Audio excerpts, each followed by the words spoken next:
जम्मू कश्मीर वासियों की मुश्किलें जो हैं ये 1 जनवरी 2024 से बढ़ सकती हैं, क्योंकि कुछ बड़े बदलाव जो हैं वो जम्मू नगर निगम कर रहा है। अब आप लोगों को हॉस्पिटल और ट्यूशन सेंटर चलाने के लिए भी एनओसी की जरूरत पड़ेगी। पहले इसके लिए नहीं होती थी, चाहे आप अपना छोटा सा कोचिंग सेंटर चलाते थे, पर अब इसके लिए आपको जरूरत जो है वो पड़ने वाली है।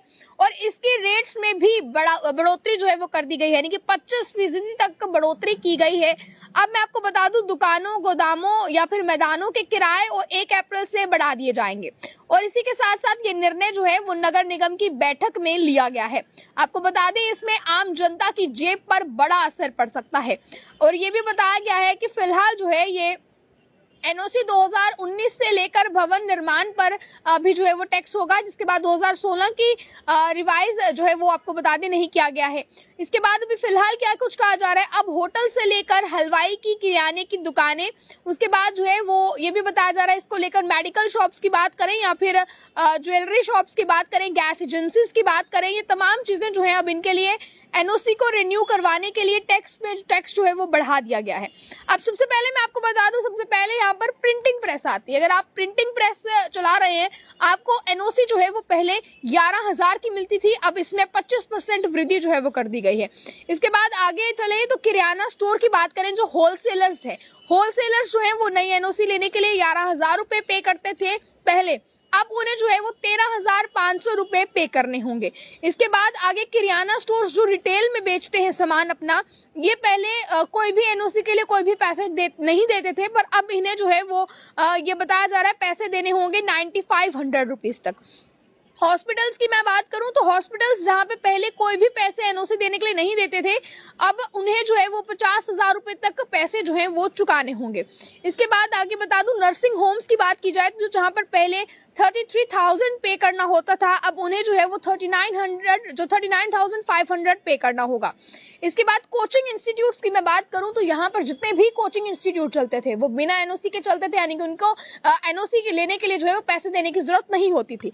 पर अब जहां पर 100 विद्यार्थी होंगे वहां पर 15,000 रुपए तक आपको इसके लिए पे करने हैं। जहां पर 100 से ज्यादा विद्यार्थी होंगे वहां पर 30,000 तक पे करने हैं। ट्यूशन सेंटर्स जो लोग चला रहे हैं वो 10,000 तक पे करेंगे, पहले ये लोग कुछ भी पे नहीं करते थे।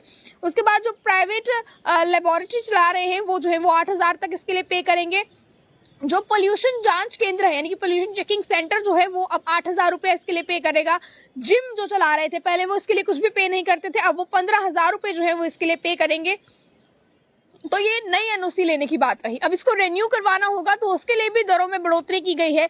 वो दरें क्या है ये भी हम आपको बताएंगे। इसके बाद ट्रेड टैक्स की बात करें तो टैक्स में भी बढ़ोतरी की गई है। जहां पर पहले प्रिंटिंग प्रेस जो है वो 500 रुपीज देता था, अब वहीं पर वो जो है इसे बढ़ा दिया गया है। अब इसके बाद जहां पर पहले आपको बता दें, जो होलसेलर्स थे वो पहले 1,000 रुपया पे करते थे टैक्स, अब उन्हें जो है वो 1,500 कर दिया गया है। तो यानी कि इस तरह जो है वो दामों में बढ़ोतरी की गई है। इसका सीधा असर जो है वो आम जनता की जेब पर पड़ने को साफ आप लोगों को दिखेगा, साफ जो है वो पड़ता नजर आएगा। मैं आपको बता दूं, बिक्री के लिए जो लाइसेंस फीस होती थी, सबसे पहले मैं आपको बता दूं, जैसे कि आप सिगरेट बेचते थे, आप पान बेचते थे, आइसक्रीम्स बेचते थे, तो जो इनका लाइसेंस फीस होता था पहले ये 6,000 तक होता था, पर अब 1 अप्रैल से इसे बढ़ाया जाएगा और इसे 7,000 कर दिया जाएगा। इसके बाद मैं आपको बता दूं, रेडीमेड गारमेंट्स जो लोग बेचते थे, सबसे पहले इसका लाइसेंस के लिए जो है वो 5,000 रुपए आप पे करते थे, पर अब इसे बढ़ाकर 6,000 रुपए कर दिया गया है। इसके बाद आगे मैं आपको बता दूं, चाय, गोलगप्पे या सब्जी बेचने के लिए जो लाइसेंस का इस्तेमाल आप करते थे, सबसे पहले उसका शुल्क जो है वो आप 4,000 रुपए देते थे, पर अब इसे बढ़ाकर 5,000 कर दिया गया है। इसके बाद आगे आपको बता दें, अधिकतर लाइसेंस होल्डर्स जो है वो 3,000 रुपए पे करते थे, अब उनके लाइसेंस के लिए अमाउंट बढ़ाकर 4,000 कर दिया गया है। तो मैं आपको बता दूं, ये रेट्स बढ़ रहे हैं। अब कुछ रेट्स को जो है वो 1 अप्रैल से इंप्लीमेंट किया जाएगा और कुछ रेट्स को 1 जनवरी से इंप्लीमेंट किया जाएगा। तो आप लोगों पर कितना असर इसका पड़ा है, आप लोग किस तरह से देखते हैं, आप लोग अपनी राय को रखिएगा कमेंट बॉक्स में। बने रहें आप ऑली टाइम्स के साथ। जय हिंद।